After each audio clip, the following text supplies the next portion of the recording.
네, 데이터 마이닝 과정을 상세하게 살펴봤습니다. 자, 이번 차시에는 이 데이터 마이닝의 수행 단계별로 한번 세밀하게 다시 한번 설명을 해드리려고 해요. 자, 제일 앞에 그림에서 첫 번째 단계는 샘플링 단계였고요. 이렇게 샘플링을 해서 취사 선택을 한 다음에 그 다음에 어떻게 해야 돼요? 그 데이터에 대한 클리닝 또는 전처리 단계를 거친다고 그랬습니다. 그리고 나서 탐색 및 변형 단계를 갔죠.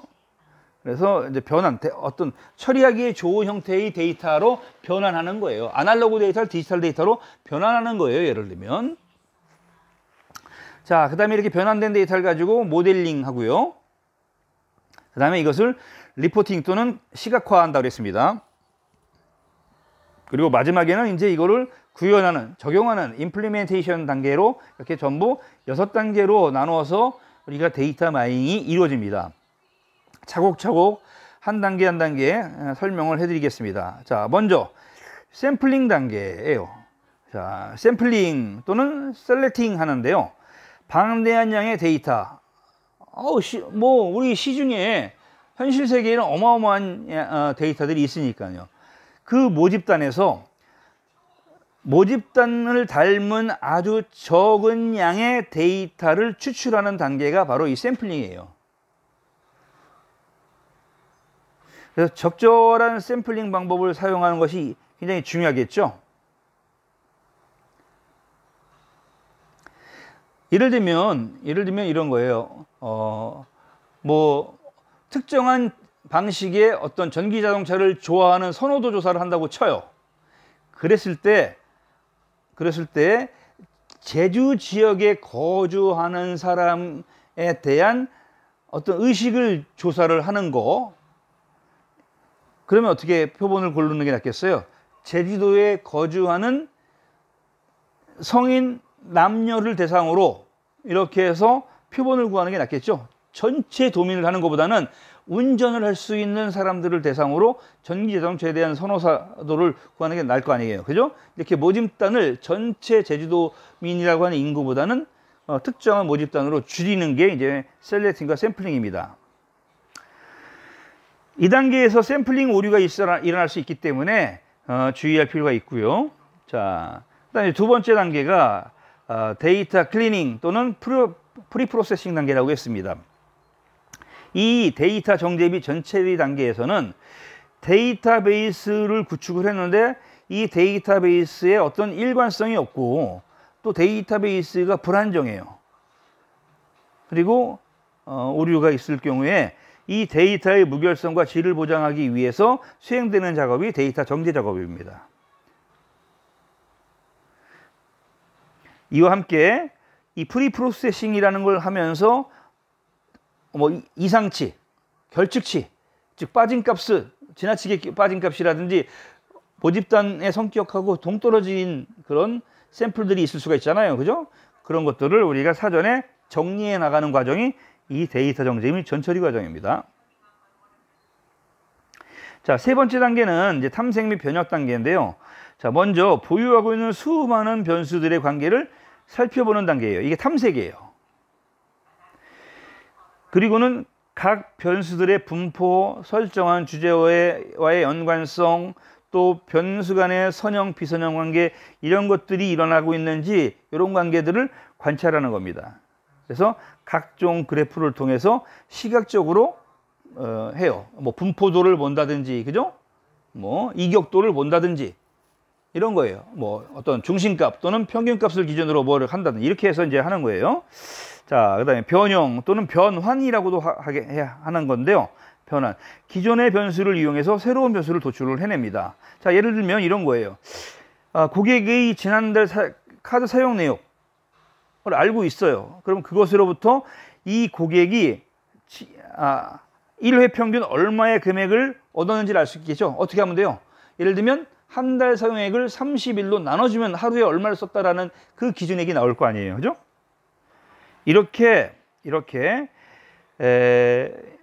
데이터의 성격을 바꿔내는 것이 변환 또는 변형입니다. 다음에 있을 모형화 단계에서 아주 중요한 그런 정보로 활용돼요. 자, 모델링 단계, 모형화 단계죠. 그래서 앞에서 선정된 중요한 변수를 사용해서 다양한 모형을 만드는 그런 단계를 말합니다. 그래서 뭐 회귀 분석 모델을 한다든지 인공신경망으로 모델링을 한다든지 아니면 디시전 트리로 모델링을 한다든지 뭐 이렇게 해서 모형을 만드는 단계고요. 적용할 모형 구축 기법의 선정, 뭐 수렴하고 일반화시키고 그 다음에 안정성 등을 점검할 수 있는 그런 과정이 여기서 수행됩니다. 자, 그 다음에 그 다음 단계는 이제 보고 및 시각화 또는 가시화라고 하는 그 단계인데요. 수행한 결과를 이해하기 쉬운 형태로 표현하는 단계예요. 그래서 일반적으로 그래프나 도표를 활용해서 이렇게 보고하거나 시각화합니다. 자, 마지막은 이제 적용 또는 구현하는 단계라고 했습니다. 그래서 개발된 모형을 정보 시스템의 모델 베이스로 이렇게 모델 베이스에 반영시키는 단계죠. 여러분 이제 반복적으로 차곡차곡 설명드리니까 데이터 마이닝하는 전체적인 절차 그리고 각 절차의 세부적인 어떤 의미를 여러분들 이제 이해하셨을 거예요. 앞에서 얘기한 문제 유형과 여기에 이제 주요 기법들 사이에 어떤 관계를 표로 나타냈어요. 그래서 오른쪽에 보면 이제 문제 유형, 왼쪽에 보면 주요 기법이 있는데 대표적으로 리그레션 하면 이게 회귀 분석 기법이고요. ANN 하면 인공신경망 쓰는 방식이고요. 디시전 트리가 있고요. 그다음에 연관 규칙이 있고요. 그다음에 클러스터링 이렇게 이제 집단화하는 5가지가 있습니다. 그다음에 문제 유형은 뭐 프레딕티브하고 그다음에 디스크립티브하고 뭐 이런 문제 4가지 유형이 있었죠. 그다음 4가지 유형을 쭉 해서 어떤 분류를 어떻게 하고 있는 어떤 장비에 쓰고 있는 이런 것들을 이제 표로 정리한 겁니다. 여러분들이 이제 천천히 살펴서 한번 특히 적어 보시면 기억하는 데 도움이 되겠죠.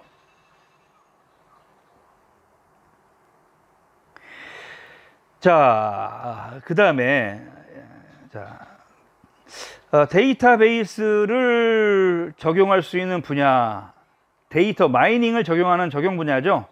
데이터베이스 마케팅, 고객 관리, CRM이라고 하는 고객 관계, 뭐 커스터머 릴레이션 매니지먼트라고 하는 CRM이죠. 고객 관계 관리. 그다음에 이 안에는 이제 뭐 여러 가지 뭐 고객에 대한 스코어링, 세분화, 그다음에 고객에 대한 선정, 뭐 상품 개발, 뭐 이런 다양한 것들이 이 고객 관련된 데이터를 바탕으로 해서 마케팅에 활용이 되죠. 그다음에 뭐 크레딧 레이팅이라고 하는 우리가 신용평가, 뭐 개인이든 기업이든 이런 신용평가가 다 점수화 또는 등급화돼서 이제 관리가 되죠. 이런 것들을 이제 하는 거고요. 그다음에 신용 위험 관리, 리스크 매니지먼트에도 요 데이터 마이닝 기법이 적용이 됩니다. 가장 많이 사용되는 분야 중에 하나가 또 이런 주가 예측이에요.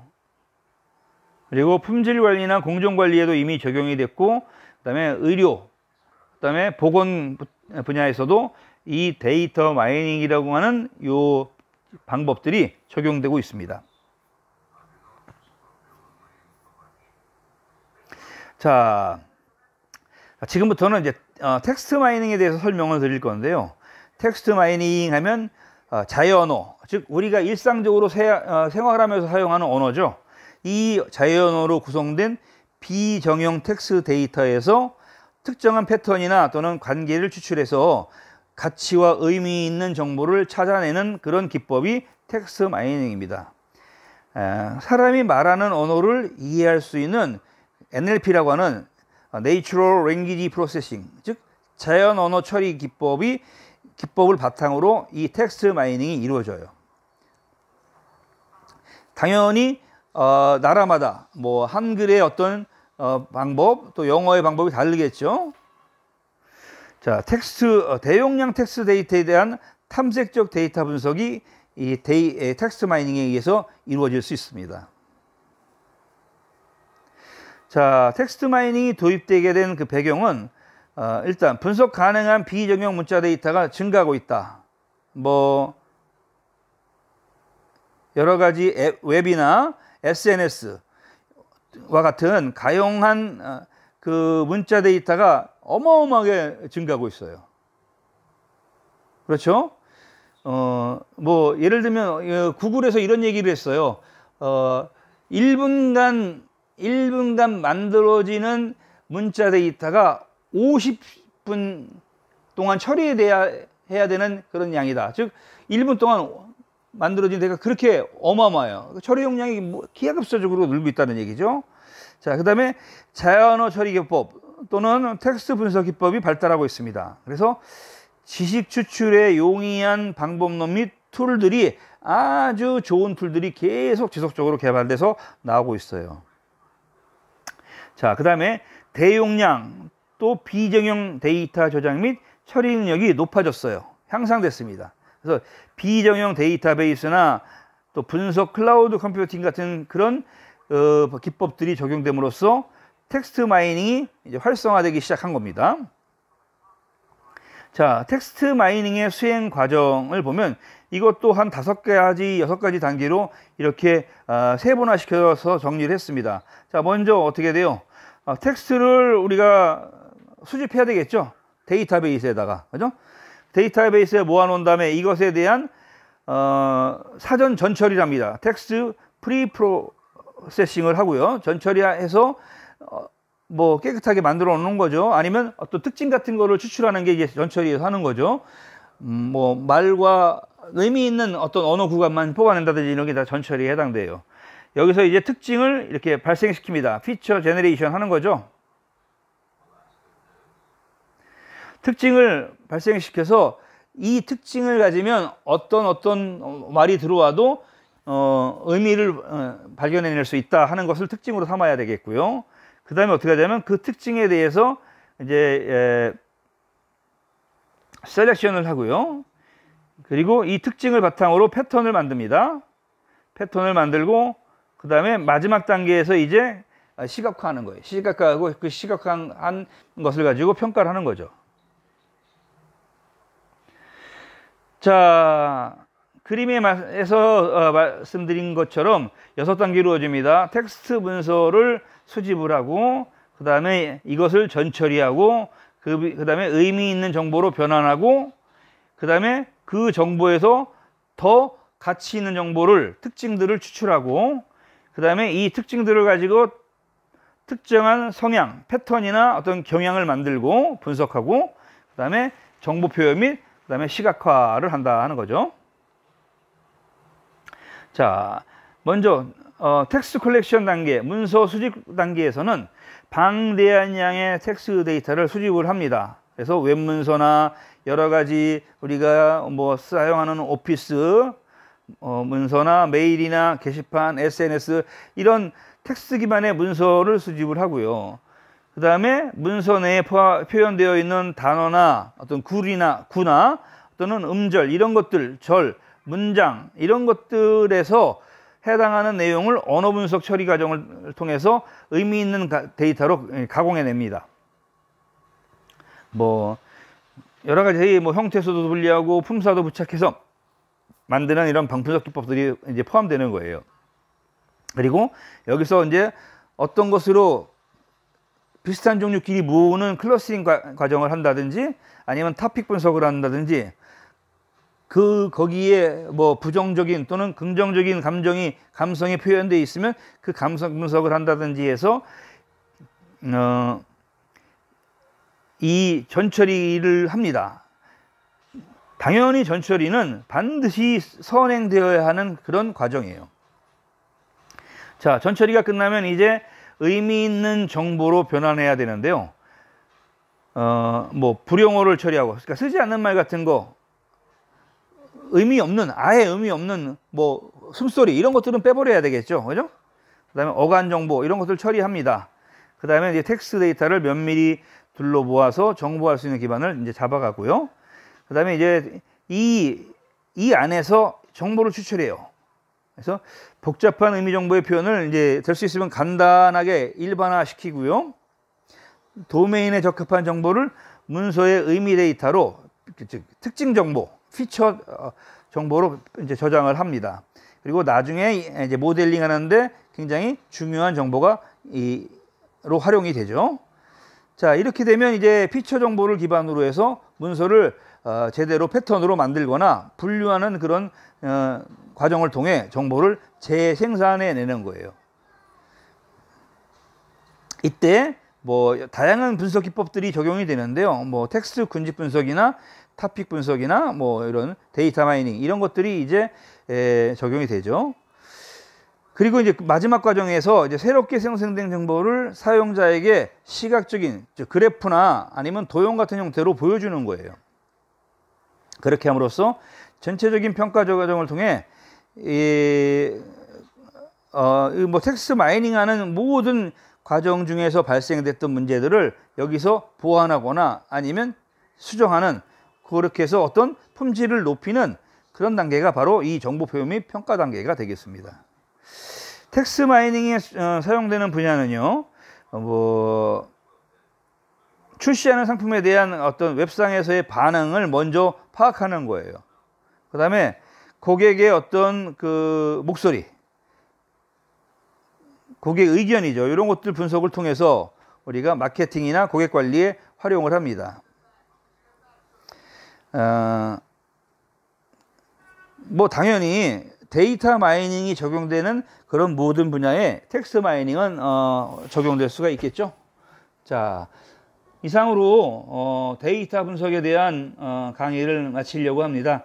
여러분 그 공부하시느라고 수고하셨고요. 잘 이해가 안 되시는 용어는 여러분들 용어나 개념이 있으시면 먼저 뭐 어떤 보조학습 자료를 이용해서 확인을 하시고 그래도 잘 모르시겠다 하시면 저에게 질문을 게시판을 통해 보내주시면 제가 다음 수업 시간에 오프라인 강의 때 설명을 해드리도록 하겠습니다.